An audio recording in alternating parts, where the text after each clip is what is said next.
edition. A 12-year-old boy killed when a hand grenade from World War II explodes in his bedroom. The shocking 911 call. What his parents are saying today. Plus, blistered hands. The high school majorettes who say they were forced to bear crawl on a scorching track as punishment. Look at the horrible burns. Then, sniper alert. Charlie Kirk. There's somebody on the roof over there? The ice attack. Sniper on top of the roof. How vulnerable are we to sniper attacks from rooftops? And he's still at it. Jimmy Kimmel pulling no punches. Donald Trump was the model for Biff in Back to the Future. Then, Kate plus date. I am super, super happy. Somebody that I've known for a really long time. It's the bodyguard. My ex-wife has been with her bodyguard the whole time. And Oh my gosh. a hot new trend. It's so cute. Daughters wearing their mom's wedding dresses. The big surprise awaiting mom at the bridal shower. Oh my God, is that my dress? Now, Inside Edition with Eva Pilgrim. Hello, and thanks for joining us. Ticking time bombs. A 12-year-old boy was killed when a grenade left over from World War II exploded in his bedroom. And it's not an isolated case. As Les Trent tells us, there are countless grenades sitting around that could go off with one wrong move. These grieving parents say the unthinkable happened to their 12-year-old son, Asher Hurley, when an explosion suddenly went off in his bedroom.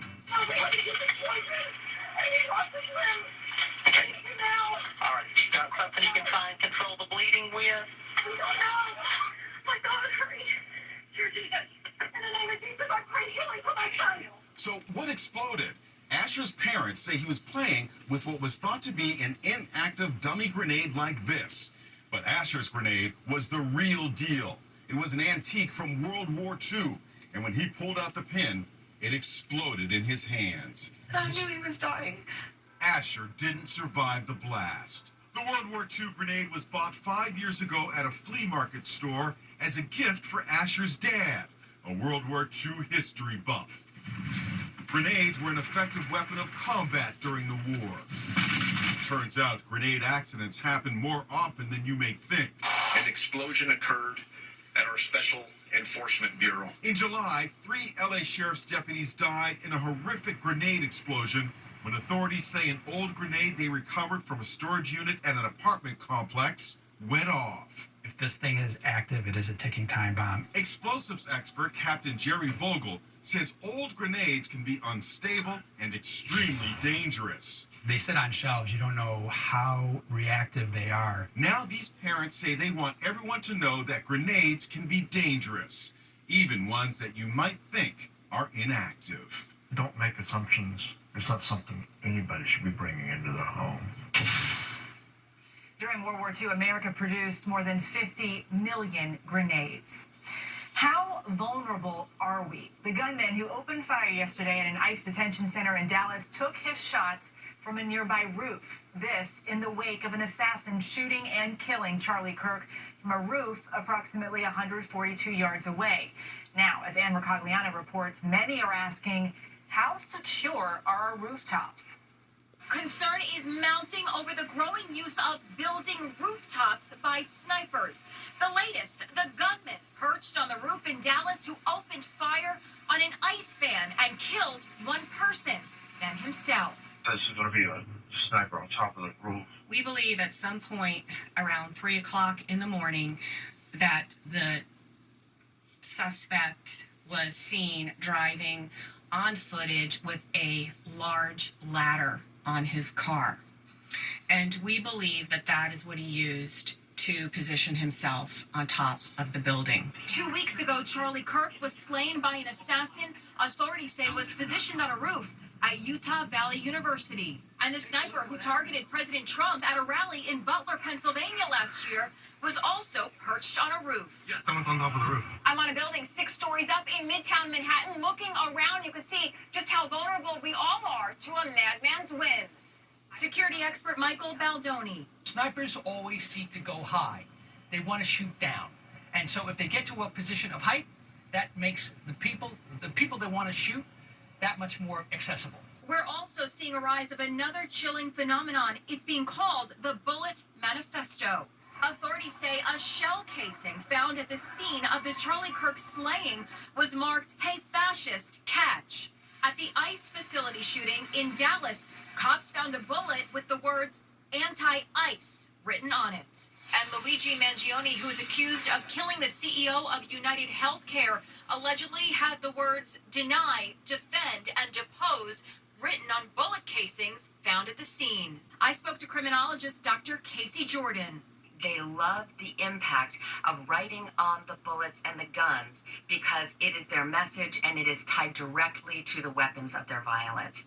They like that we shudder when we read it. One thing is clear, the growing use of rooftops by snipers is leaving all of us vulnerable. He's still at it. Jimmy Kimmel returned to the airways for his second show since his suspension was lifted. And if you thought Jimmy was going to be kinder and gentler when it comes to President Trump, think again. Jimmy Kimmel was back at it last night, ripping into President Trump for blasting his comeback. I can't believe ABC Fake News gave Jimmy Kimmel his job back.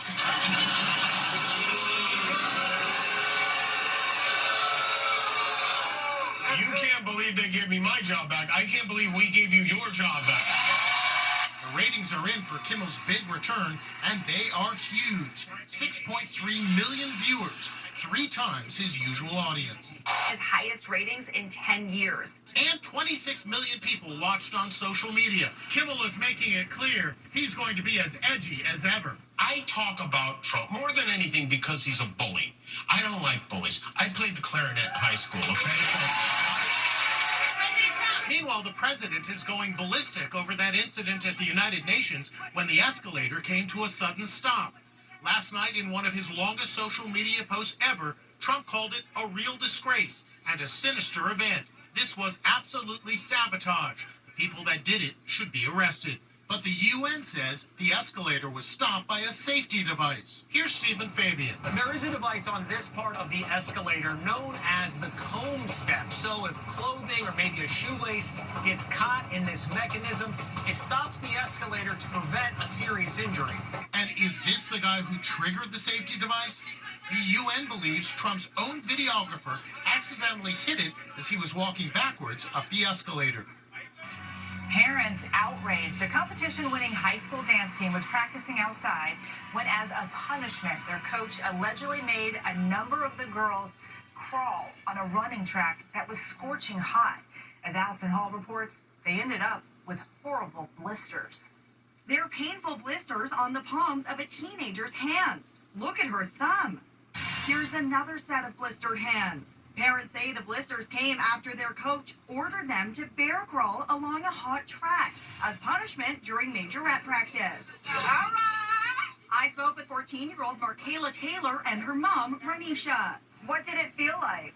It felt like it was burning. We couldn't get any water. We couldn't take no breaks until we were done. Could you believe that in majorettes practice, your daughter could get injured in this way? I never once thought that something like this would be happening to my child at the school where I send her every day to protect her. Another majorette, 14-year-old Trinity Piegler, is in the hospital with second-degree burns on her hands. The dance team at Warren Central High School in Indianapolis is one of the best in the USA, having ranked in the top 15 at international competitions. The majorettes say they were in the middle of practice on the high school track. The temperature was 90 degrees, but the surface of the track was over 100 degrees. They say the coach made them put their hands on the hot asphalt and bear crawl like this. Whew. You can see the burn extending around. We showed the photos to dermatologist Dr. Doris Day. It can affect motion, and it can also be very painful. And then it is a burn, so even just taking a hot shower or washing your hands with warm or hot water can also add to that burn and make it worse.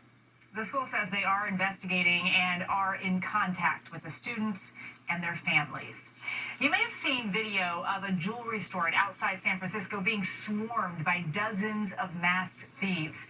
Now, new cell phone video shows they didn't make the quick getaway they had planned, all thanks to a new security measure. It's dramatic new video of a smash-and-grab mob shooting their way out of a jewelry store. Turns out the gang was trapped inside by a security device that automatically locked the front door. After opening fire and pushing out the glass, they make a sprint for their getaway cars, carrying $1 million worth of loot. Realtor Ivan Santa Cruz watched the drama unfold from just a few yards away. The shots went off, those bullets could have went anywhere. There's a lot of kids and families that go to the shopping centers. You see crime happening all over the place, but when it hits in your hometown, it hits completely different. It just makes you feel unsafe. The delay in making their getaway proved crucial. A police drone caught the gang fleeing in the 6 getaway cars and continued to track them. 7 suspects, aged between 17 and 31, have been arrested, and more arrests are expected. And this was the terrifying moment the raid began. 25 robbers armed with guns and iron bars broke into the jewelry store located at a mall outside San Francisco. They destroyed display cases and helped themselves to the bling, stuffing watches, rings, and necklaces into shopping bags. As the door swung shut behind them, little did they know it was trapping them inside. The store installed the automatic locking mechanism after a similar $1 million robbery 2 years ago. And get this, cops tracked down the suspects thanks to a GPS tracking device hidden inside a stolen Rolex. Kate Plus 8 star Kate Gosselin says she's in love without revealing the object of her affection, but it's reportedly her longtime bodyguard. And that is no surprise to her ex-husband, who says, "I told you so." Kate Gosselin is out with a stunning announcement. Finally, yes. I am dating somebody for the past year to a little over a year. I am super, super happy. It's somebody that I've known for a really long time.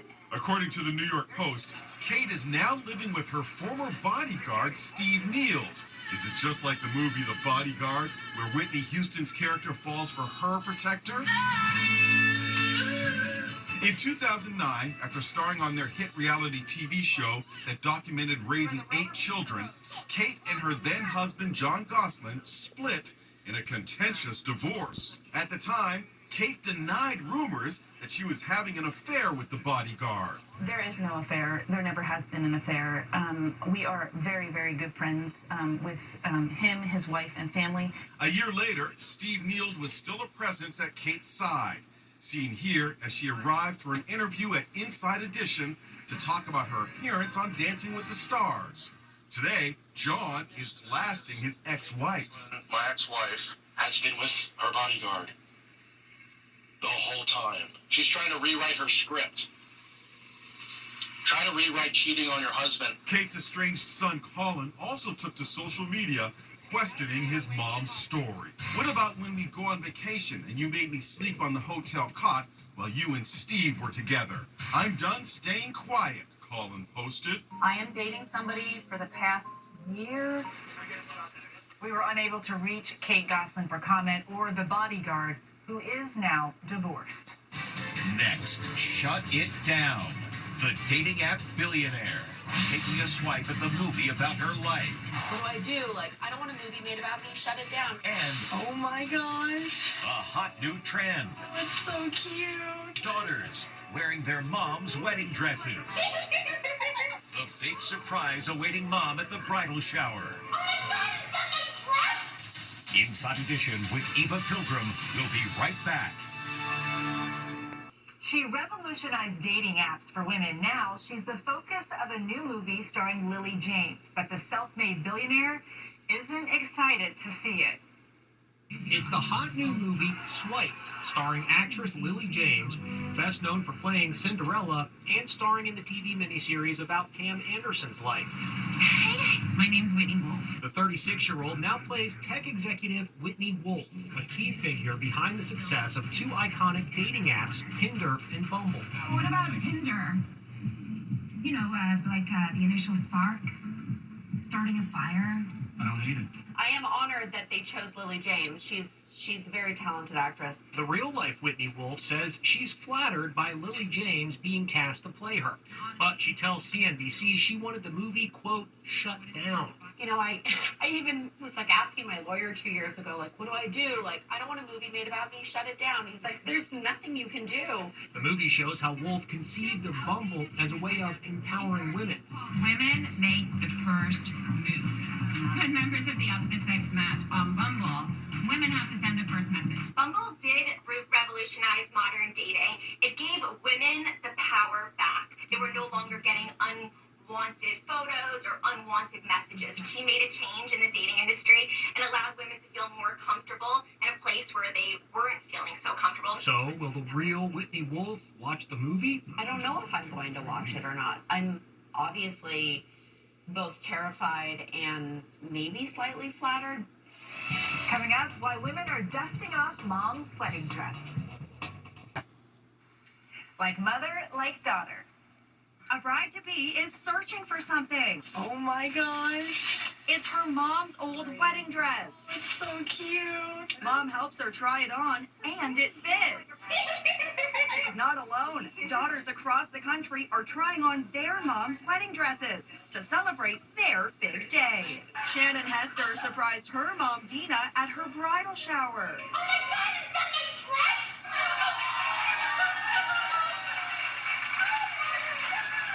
I figured it would be a great way to make her feel special. She only had to make minor alterations. It fit me perfectly, so I just brought it to a tailor and cut it short. I was like, oh my God, that's my dress. And then when she turned and I saw the bow, I was like, oh my God. Something old, something new, something borrowed, straight from you. It's beautiful. She looked beautiful in it. So sweet. Now, Megan Alexander with today's Inside Deals. Finally, he made a video to sell his RV, but we're not sure it's going to help. We put galvanized actual metal in the actual wall. Now, I'm 6'3", 225.